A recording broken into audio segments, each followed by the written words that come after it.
and welcome back. A fresh political controversy has erupted in Abia State after the governorship candidate of the African Action Congress, Doris Ogala, strongly criticized the state's newly announced campaign Billboard fees ahead of the 2027 elections.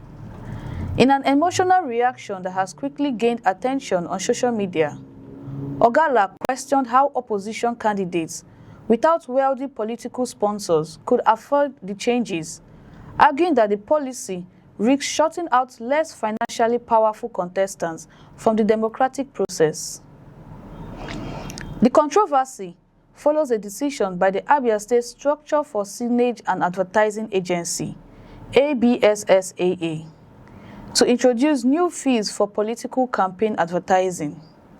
Under the announced schedule, presidential candidates seeking to erect campaign billboards in the state are expected to pay 200 million naira, while governorship candidates would pay 150 million naira to use designated advertising spaces.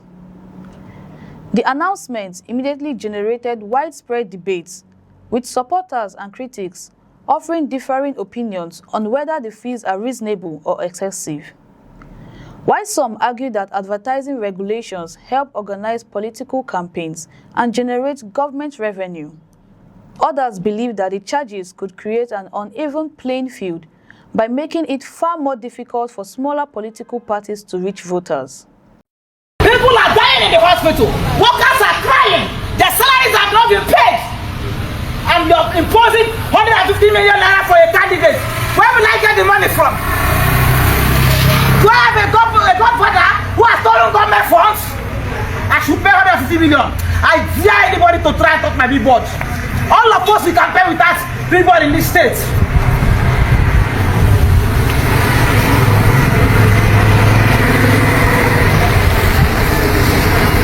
You know what?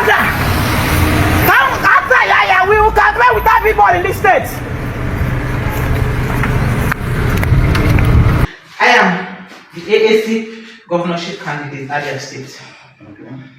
I believe here is the AFSA office. Okay, sir. I wanted to see the DG, but they said the DG is not around. But you are around, sir. May I know you, sir?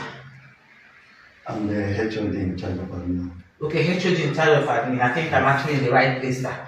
Sir, I saw a publication on the internet flying around. It was stating that every candidate from Abia State and all the party will pay 150 million to advertise their campaign billboard. And that shocked me. So I said, okay, this is saying that you don't believe everything you see on social media.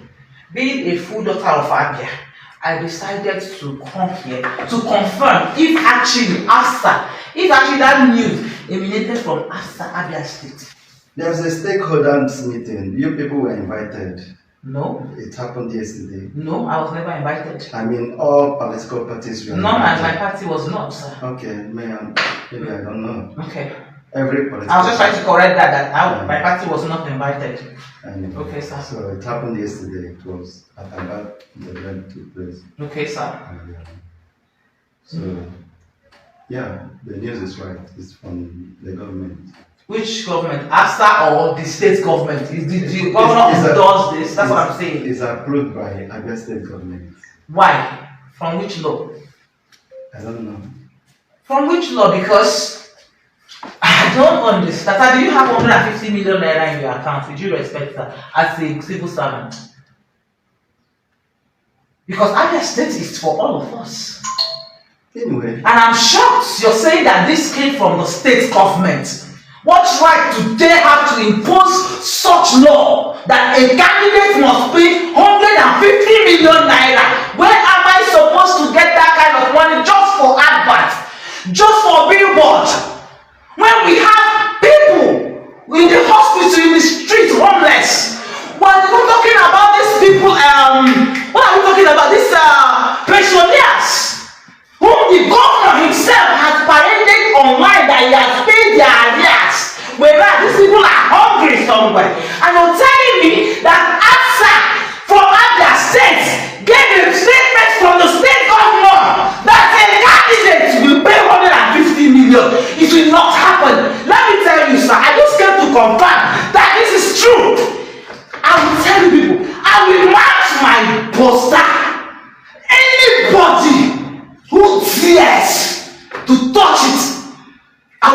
tell you that in Abia State, all of us will campaign with that poster. Reacting in a video circulated on X, Doris Ogala expressed frustration over the developments, questioning how candidates without wealthy backers or established political structures could possibly raise such an amount. According to her, many ordinary Nigerians are already facing severe economic hardship, making the timing and size of the charge difficult to justify. In the video, Ogala argued that many citizens continue to struggle with healthcare challenges, unpaid salaries, and rising living costs. Against that backdrop, she questioned why governorship candidates should be expected to pay 150 million naira simply to display campaign billboards within the states. She also stated that she does not have what she described as a political godfather capable of financing such an expense.